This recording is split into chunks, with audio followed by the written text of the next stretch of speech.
ایاز خان نقشبندی کے official channel Naqshbandi speeches کو subscribe کریں۔ مطلب آپ یہ دیکھیں کہ جس نے کائنات بنائی ہے، بات کو سمجھیں، یہ ہم ایک ہوتا ہے نا علمی بیان، یہ علمی بیان نہیں ہے، یہ ایک مذاکرہ ہے، سمجھنے کی چیز ہے کہ جس رب نے اس دنیا کو بنایا ہے وہ رب کون ہے؟ بولے اللہ ہے، پوری کائنات کا رب ہے نا۔ تو رب کو پتہ ہے کامیابی کیا یا ہمیں پتہ ہے؟ بتائیں۔ جب اللہ کو پتہ ہے، جس نے ہم سب کو پالا، ہم سب اپنی مستقبل اپنی تقدیروں میں اچھا گمان کس سے رکھتے ہیں؟ دعائیں کس سے مانگتے ہیں؟ سجدہ کس کے آگے کرتے ہیں؟ ہر چیز رب سے مانگتے ہیں۔ ہماری زندگی یہی کہ اللہ اگر جس کی تقدیر کو تو بلند کرنا چاہے، کوئی اس کو زوال دے سکتا ہے؟ نہیں۔ جسے اللہ عزت دینا چاہے وہ تو عز من تشاء، کوئی اس کو ذلیل کر سکتا ہے؟ نہیں۔ تو جب یہ بات کا اقرار کر رہے ہیں تو پھر اللہ کی پوری بات کیوں نہیں مانتے؟ ہم پوری بات مانیں نا، پھر اور نقطوں کو بھی سمجھیں جو رب نے ہمیں دیے ہیں کہ دو دنیا کی زندگی فنا ہے، جس کا اختتام ہے، جہاں موت ہے، آگے موت کھڑی ہے، ایک ختم ہونے کے بعد ایک قبر کی صدیوں کی زندگی آنے والی ہے، پتہ نہیں کب تک کی ہو۔ وہ ایک زندگی کے بعد دوسری زندگی قبر کی، قبر کے بعد ایک اور آگے پروسیس ہے، ایک اور اسٹیپ ہم نے لینا ہے، پھر اس کے بعد آخر میں جنت ہے، وہ اللہ کی رضا کے ساتھ ہے۔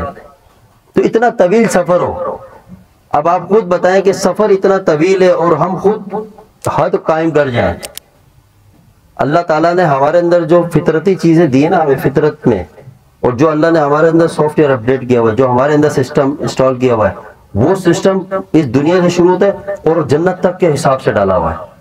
بات سمجھ رہے ہیں؟ جو ہماری روح کی پرواز ہے، جو روح کی تسکین ہے، روح کا سکون ہے، وہ روح بے چین رہے گی جب تک وہ جنت پہ نہ چلی جائے۔ لیکن جب ہم اپنی روح کو خود دنیا کی قید کے اندر، دنیا کے پنجرے میں قید کریں گے اور خود حدیں قائم کر لیں گے، اور ہماری سوچ، ہمارا خیال، ہمارا سننا، ہمارا بولنا، ہمارا دیکھنا سب دنیا تک محدود ہو جائے گا، اور ہم اللہ کو بھول جائیں گے، آخرت کو بھول جائیں گے، قبر کو بھول جائیں گے، تو پھر بتائیں کہ دنیا کے اندر ایسے انسان کو سکون مل سکتا ہے جو اللہ تعالیٰ کے بنائے ہوئے سسٹم سے ہٹ کے چلے اور اس کے خلاف چلے؟ تو کبھی سکون میں رہ سکتا ہے؟ نہیں رہ سکتا، کیونکہ کائنات کس کی ہے؟ یہ جہان کس کا ہے؟ جب سب کچھ اللہ کا ہے، جب چلتی ہی اللہ کی ہے، یہاں کا ذرہ سے لے کے پہاڑ تک، آسمان سے لے کے عرش تک، لوح محفوظ تک، سب کچھ کس کا ہے؟ تو ایک چھوٹا سا انسان اس زمین کے ٹکڑے پہ کھڑا ہوا، وہ اللہ سے بغاوت کر کے خوش رہ سکتا ہے؟ نہیں رہ سکتا۔ بغاوت کر رہے، ڈائریکٹلی نہیں، انڈائریکٹلی کر رہے، مطلب قصدن نہیں کر رہے لیکن نادانی میں کر رہے ہیں۔ ہمارا ڈائریکشن کوئی تبدیل کرنے والا نہیں ہے، کوئی ہمیں سمجھا نہیں رہا۔ اب ہر بندے کی زبان پہ رٹ دنیا کے مال کی پریشانی ہے، اس چیز کی پریشانی، دنیا دنیا دنیا۔ کوئی ایک کھڑا ہو کے بتائے کہ جس کو کبھی یہ غم لاحق ہو کہ مرنے کے بعد قبر میں اپنے رب کو کیا جواب دینا ہے، ایک کھڑا ہو کے بتائے۔ وہ بنانے والا کون؟ اللہ سے زیادہ کون جانتا ہے؟ تو اگر ہمارے لیے دنیا اتنی اہمیت رکھتی تو اللہ ہمیں بتاتا نا، اس بات کو بتاتا۔ تو اللہ نے ہمیں تو نہیں بتایا، اللہ تو بتا رہا ہے آگے دیکھ۔ بلکہ اس کی ایک سب سے بڑی مثال جو اگر ہم نے سمجھنی ہے تو ساری کائنات کے آقا اور مولا رسول اللہ صلی اللہ علیہ وسلم، آپ سے بڑا کوئی کائنات میں نہیں آیا۔ بعد از خدا تو ہی بزرگ قصہ مختصر، کہ اللہ کے بعد اس کائنات میں سب سے اونچی ذات کس کی ہے؟ اللہ کے محبوب صلی اللہ علیہ وسلم کی ذات ہے، جنہیں اللہ نے مقام منصب دیا اور محبوبیت کا عطا کیا، اور بتا دیا کہ ان کی جو تعلیمات ہے، جو ان کا پیغام میسیج ہے وہ رب کی طرف سے۔ تو اللہ نے ساری عقل، فراست، فہم حضور کو اتنا عطا کیا کہ اس دنیا کی زندگی سے لے کے آخرت تک کے سارے مناظر آپ نے بیان کر دیے، اور جتنا دل آپ کو اللہ نے وسعت کے ساتھ عطا کیا تھا، جو آپ کو اللہ نے علم دیا تھا اور جو آپ سمجھتے تھے، اور ہم اپنے آپ کو چند ٹکڑوں کے اوپر ہوشیار سمجھتے ہیں، تو ساری کائنات کے آقا اور مولا صلی اللہ علیہ وسلم کی زندگی کو آپ دیکھیں کہ دنیا میں آپ تشریف فرمائے، آپ دنیا کے اندر زندگی اللہ نے جب آپ اپنے ظاہری حیات میں تھے، پردہ نہ کیا تھا دنیا سے، تو آپ دیکھیں 1400 سال پہلے کہ دنیا میں آپ کو اللہ نے کتنی حالات سے گزارا، پریشانیوں سے۔ آپ نے پتھر باندھے، کئی مہینے آپ کے گھر میں چولہا نہیں جلا، یعنی آگ نہیں جلی، کھانا نہیں بنا۔ آپ کی صاحبزادی سیدہ کائنات، ان کا گھرانہ دیکھیں، آپ کے نوازوں کو دیکھیں، آپ کے صحابہ کو دیکھیں۔ تو ہمیں یہ پیغام دے رہے ہیں، پریکٹیکلی پیغام دے رہے ہیں کہ اگر دنیا کے اندر یہ ساری چیزیں بھی آ جائیں تو ان کی کوئی اہمیت نہیں ہے۔ اگر ہوتی تو کبھی سرکار دو عالم صلی اللہ علیہ وسلم کو پیٹ پہ پتھر باندھنا نہیں پڑتا۔ آپ نے پیٹ پہ پتھر باندھ کے ہمیں آخری انتہا تک سمجھا دیا کہ اگر یہاں پتھر باندھنا پڑ جائے باندھ لو، لیکن اپنے رب کو ناراض نہیں کرنا، اللہ کو ناراض نہیں کرنا۔ کیونکہ اس ذات کو راضی کرو. ایسی ایک زندگی ہے. حضرت عمر کا دور خلافت تھا, ایک صحابی ہیں جن کا نام ذہن میں نہیں ہے, دیکھا تھا وہ ان پہ مذہوبیت کا غلبہ تھا, وہ ایسے تھے اس دنیا سے وہ جب واپس لوٹے تو فتوحات کا زمانہ تھا, تو انہوں نے صحابہ کے گھر کے پردے جلانے شروع کر دیے. انہوں نے آتے نا ایک عجیب عجیب سی مطلب باتیں کی, فرمایا کہ تمہیں اس لیے دنیا میں رب نے بھیجا تھا کہ تم بڑے بڑے گھر بناؤ. یہ حضرت عمر رضی اللہ عنہ ان کو دوسری جگہ کروا دیا تھا. ایسے صحابہ پہ اس دنیا کی بے رغبتی تھی کہ تھوڑا سا بھی دیکھتے تھے نا تو پھر نبی علیہ السلام کی زندگی کو یاد کرتے تھے. فرماتے تھے جو حضور سے عشق کرتے ہو ان کی سوچیں محدود کیسے ہو سکتی ہیں. آج ہماری سب سے بڑی پریشانی کی وجہ مہنگائی نہیں ہے, یہ بات یاد رکھنا. یہ میں آپ کو لکھ کے دیتا ہوں, آپ تھوڑا محاسبہ کریں غور. مہنگائی ہو ہمارا مہنگائی سے مسئلہ حل نہیں ہونا ہے کہ مہنگائی سے ہماری خواہشات کا مسئلہ ہے. آپ اگر غور کریں پوری زندگی میں جو ہمارے سسٹم ہے یہ ضروریات پہ چل رہے ہیں, خواہشات پہ چل رہے ہیں. خواہشات اتنی ہیں, ضرورت قناعت اللہ تعالیٰ نے خود بتایا اس میں برکت ہے.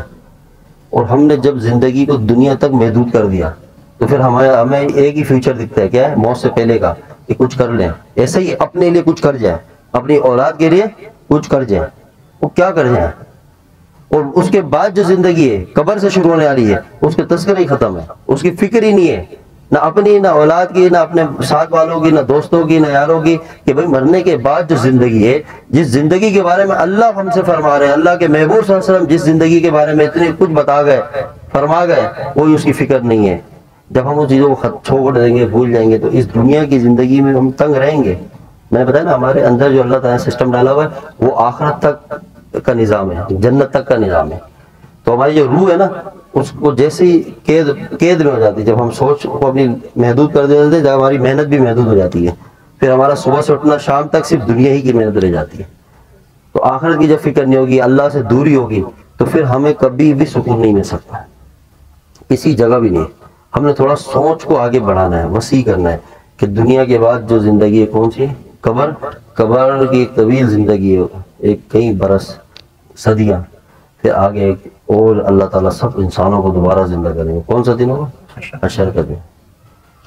وہ ایک دن آنا ہے, ایک دن حشر کا 40,000 سال کے برابر ہوگا دنیا کے.